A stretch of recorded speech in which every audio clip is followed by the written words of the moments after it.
बदलापूर पूर्व प्रभाग क्रमांक 39 आपटेवाडी शिरगाव परिसरात असलेल्या चौकात अनेक वर्ष जुनं चिंचेचं मोठं झाड येथील रस्ता काँक्रिटीकरण कामाच्या वेळी अनधिकृतरित्या तोडण्यात आल्याची तक्रार येथील रहिवासी संजय वानखेडे यांनी केली आहे। या झाडाखाली आपला उदरनिर्वाह चालवणारे 75 वर्षीय वृद्धाचे छोटंसं दुकान सुद्धा येथून जबरदस्तीने हलवण्यात आल्याची तक्रार या वृद्धाने केली आहे।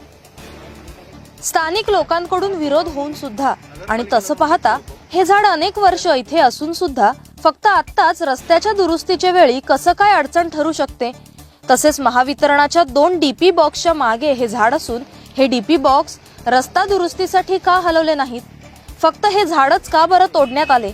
आणि महत्त्वाचं म्हणजे पालिकेच्या मते हे झाड रस्ता दुरुस्तीमध्ये अडथळा ठरत नसून सुद्धा हे झाड का तोडण्यात आले, असे असंख्य प्रश्न येथील नागरिक उपस्थित करतायत। 6 दिवसापूर्वी मॅडम मी हा झाड ना तोडावा म्हणून नगरपालिकेला जाऊन भेटलो होतो। त्यांनी पूर्णपैकी मला सहकार्य केला होता। देशमुख मॅडम म्हणून आहेत, नगरपालिकेचे अधिकारी आहेत। झाड जे वाचवण्याची त्यांची जी मोहीम असते नगरपालिकेकडनं, मी त्यांना पूर्णपुरेची माहिती दिली होती या झाडाची। या झाडाचे फोटो पण दिले होते मी। आज प्रत्यक्ष तुमच्या समोर मॅडम हे झाड आहे, हे तुटलेलं झाड आहे। तर मला आता तुम्हीच बघू शकता का हा झाड किती मोठा असेल। चिंचेचं झाड होता, त्याच्या खाली एक गरीब माणूस, त्याच्या बायकोचा डायलिसिस आहे, तो माणूस इथं रोजगार चालवत होता। तो माणूस तिथे जाऊन त्याला ती एक शेड दिलेली छोटीशी।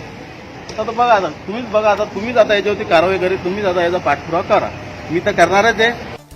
तर येथील स्थानिक नगरसेविका यांनी स्वतःच्या हातून घडलेली चूक मान्य करण्याऐवजी पैसे घेऊन पत्रकार अशा बातम्या लावतात असा जळजळीत आरोप पत्रकारांवर केला।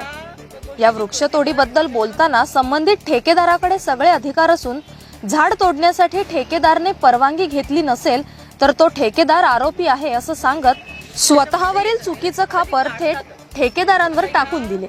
ज्या गोष्टीसाठी पत्रकारांना किंवा या न्यूजसाठी या लोकांना इथे बोलवले, ती न्यूज आहे की ह्या जो कॉन्क्रीट रोड आहे त्याच्यामध्ये येणारं हे चिंचेचं झाड पुष्कळ वर्षापासून नाही, माझ्या लग्नाला 28 वर्ष झाली, मी पाहते तेव्हापासून आहे। मान्य आहे की ते झाड फार मोठं होतं, त्याची सावली होती, पण ज्या मुद्द्यासाठी हा मुद्दा बनवला जात आहे तो माझ्या दृष्टीने मला वाटतं महत्त्वाचा नाही। कारण जेव्हा डेव्हलपमेंट होते तेव्हा अनेक ठिकाणी तुम्ही पाहिलं असेल, जेव्हा नगरपालिकेच्या पण आता आपल्याला इमारतीबद्दल आपण संदर्भात जे काम करतोय त्याच्यामध्ये पण अनेक झाडं तुटणार आहेत। त्याच्यामुळे डेव्हलपमेंटच्या आड येणारी एखादी गोष्ट असेल ती त्याच्या